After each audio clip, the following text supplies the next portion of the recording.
So I'm going to show you how to make number 2 of my bean videos. I'm hoping to make 100 videos on dry beans because dried beans are the staple of any pantry, and our pioneer foremothers survived. They fed their families off of beans, dried beans.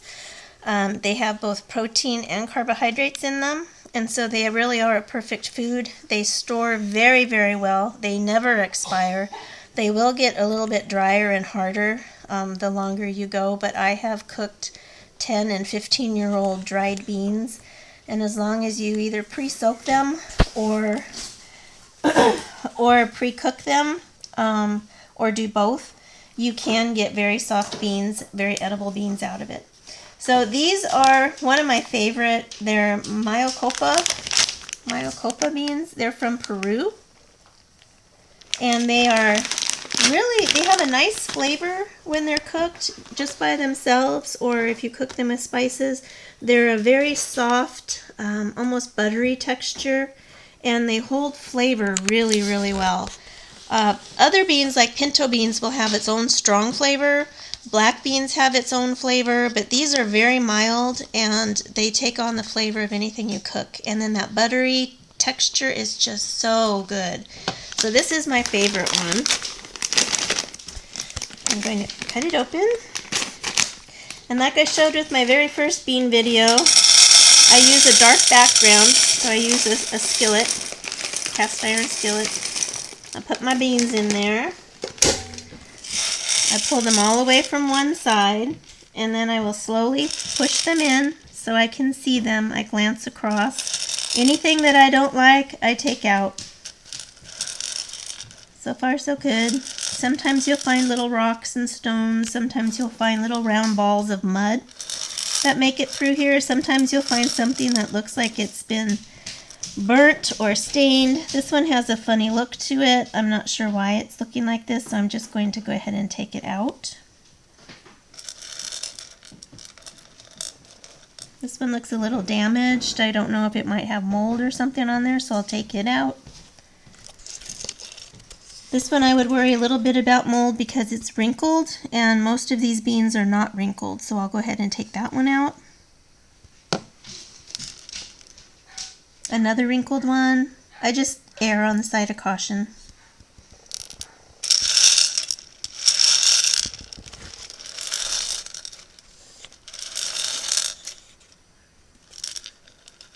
Another wrinkled one. That one's really wrinkled.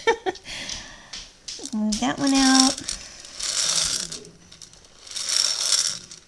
I see a couple more that are wrinkled, so I'm just going to pull them. There's one over here. There we go.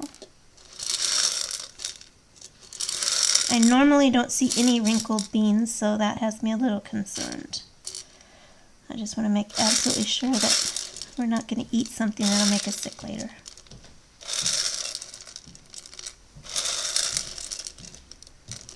Another one, and another one.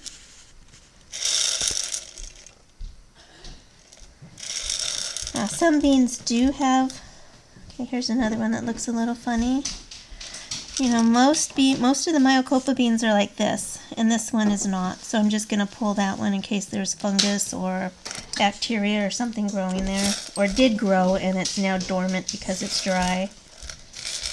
Okay, this looks good, so I'm going to pour it into my colander so I can rinse it, and I will finish the rest of the bag of beans.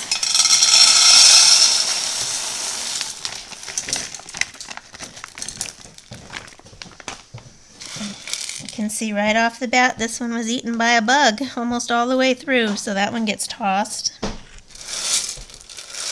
Any more major ones? No. Okay, so here we go with our small individual looking at everything. This one looks funny.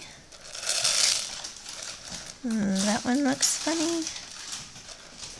This one is wrinkled, wrinkled.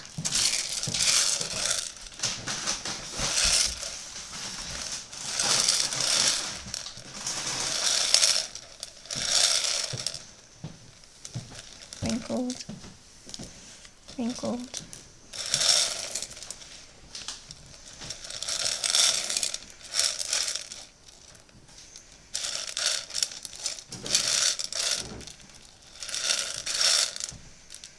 So far no rocks, no little mud balls, just some wrinkled beans that shouldn't be wrinkled. There's another wrinkled one. This one is a funny color. Again, you can see the difference between the colors, so I want to take that one out. You get there's a wrinkled one and there's a wrinkled one. You get variations of the yellow, but when they're completely different color, like brown, that's when I would take them out. And this one also has almost like a fungal or bacterial edge to it there. Whoops. So I'm going to take that one out as well. So out of a 2-pound bag, this is what I ended up with. That did not cut muster, so that was it. Not too bad. So now I'll put the rest in here and we will swish them around and wash them off.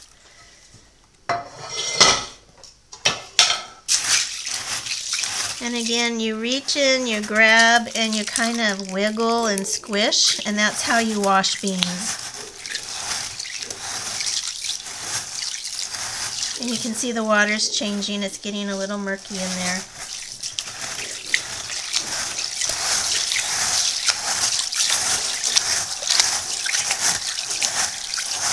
These beans cook up a little bit faster than pinto beans or black beans, which is also nice when you're in a hurry. They also are really nice if you can them ahead of time.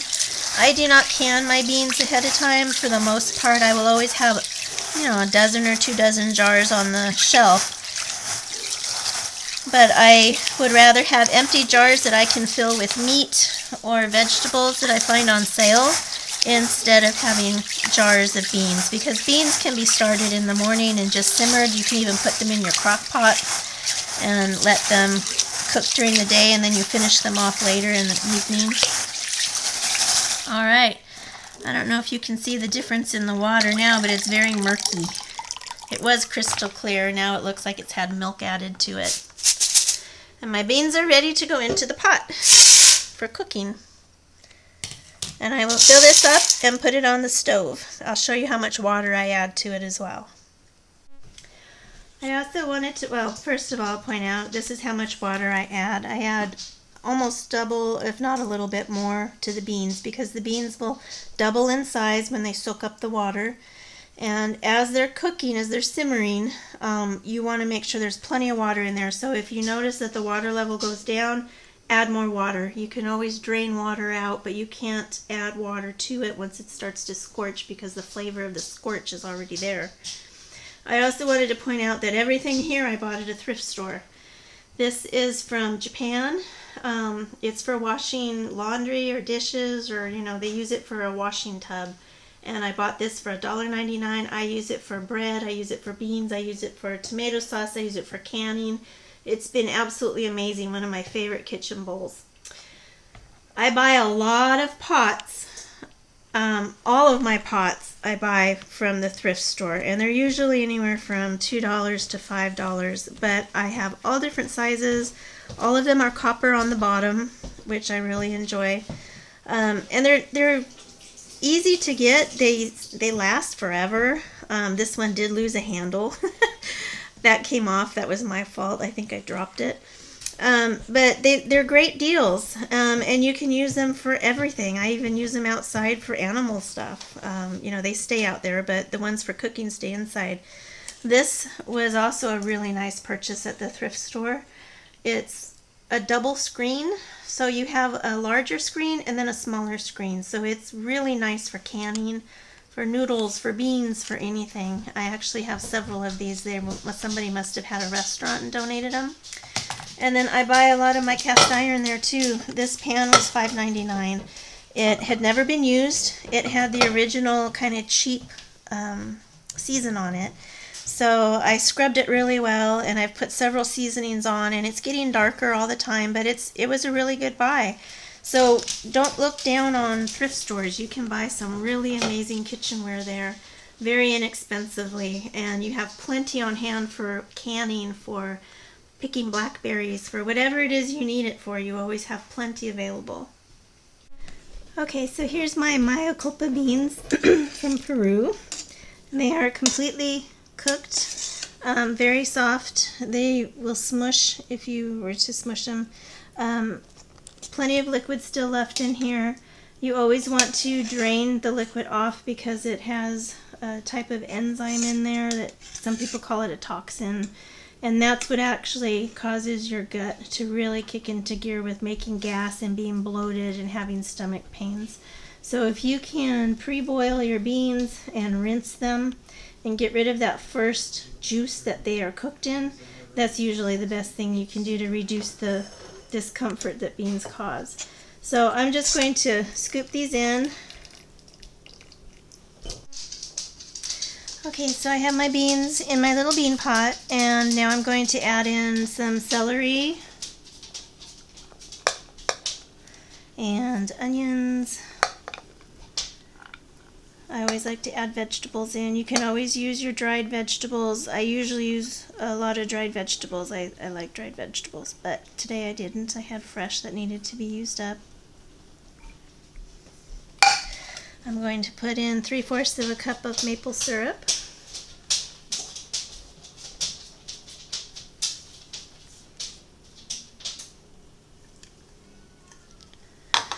I'll be putting in a 1/2 teaspoon of pepper, black pepper. I can even get it, there we go. Get it out there. So there's my black pepper. This is a very old kind of bean going back to the Revolutionary War era, where it was basically dried mustard, usually a powder, and maple syrup, and then salt, pepper, maybe some salt pork, things like that. I have dried Coleman's mustard. You can use name brand, you can use anything really. I usually buy it in bulk, and I'm going to put in a whopping 1 tablespoon and then some extra because you really want the mustard flavor in there. Actually, this is a nice big pot, so I'm going to put 2.5 in here. And dry mustard tastes very different from your, not liquid, but your your yellow mustard that you get in a container and you squeeze out. That actually has vinegar in it. And it can also have other flavors as well. There's seasonings and spices. This is just plain dry mustard, and so you get a different flavor when you use this. And then I'm using my chicken bouillon. I buy it from Rainy Day Foods in number 10 container or number 10 cans. I buy a whole flat at once, so I get 6 at once. One of these will last me probably 3 or 4 months, depending on how much I actually use of this as compared to my beef. But right now I'll show you. Towards the end, usually when you open it, it's very light and fluffy, okay, like that. But towards the end, it starts to get a little hard in the bottom, and all you do is you scrape it. You just use your spoon and you scrape out. And towards the bottom, you get all of this lovely, powdery bouillon. So let me see how much I actually scraped off here. And I use bouillon instead of salt because it gives you a better flavor. But if you don't have bouillon, you can always use salt, or you can use salt pork. Salt pork is really nice, but sometimes it's too salty, so you have to let it soak for a couple hours to draw the salt out, and then when you use it, it has just the right amount of salt. So now I'm going to go ahead and mix this. It might get a little messy here. And I think I'm going to start adding my water to make the process easier. You're just going to fill this entire thing up with water and allow it to cook slowly in the oven. You don't want it on a high temp. You want it on 300 or below. So 300 is probably a pretty good oven for beans.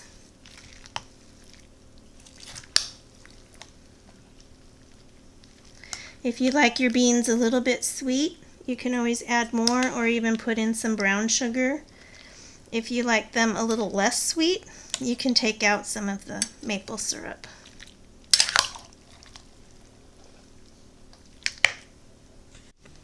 Alright, So it's all mixed up, and what I like to do at this point, there's no raw meat in here, and so it's safe to taste. And so I'm going to go ahead and taste it, make sure it's to the flavor that I like. Oh, it's so good. That mustard gives it a kick and a really good flavor without it being vinegary, which I just love. And there's a sweetness to it that will come a little bit thicker as it cooks and the liquid level goes down. The sweetness will get a little more concentrated, but it is really good. So I'm just going to top it off with just a little bit more water. And then this bean pot does not have a lid. I bought it from the thrift store. And I really like the bean pot. I like the size. It holds a nice amount of beans in there. So I'm just going to cover it with aluminum foil and pop it in the oven. It'll be in there at like 300 for probably an hour and a half to 2 hours, because the beans are already cooked. We just have to let the veggies cook. We have to let the flavors blend. We need to evaporate a little bit of the water out so you have a more thicker, concentrated sauce with the beans. And I'll show you what it looks like when we're done. So here are my dry mustard and maple beans.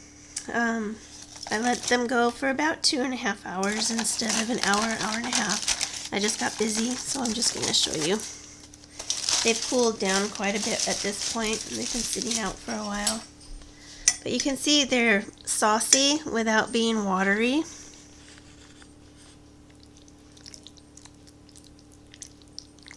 They have the vegetables in there. There's no meat. You could put bacon or other things in here if you wanted to. And I'll put some in a little plate so you can see it a little better.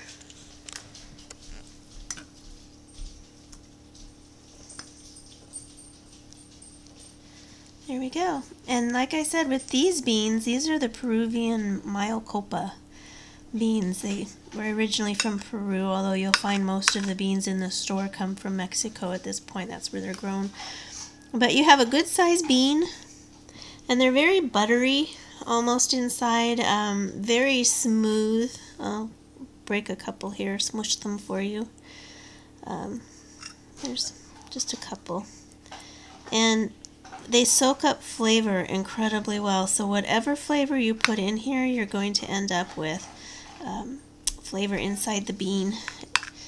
I don't know if you can see that really well, but it's almost like it has its own thick consistency inside. Oh, these are good. I just licked my finger. Very sweet. A good amount of dry mustard. I probably would put a little bit more in next time because I actually filled up the entire bean pot, and I like the mustard flavor, so I would probably add more. But oh, these are good. These are really good. So we've got a nice full bean pot. It'll last us a little while.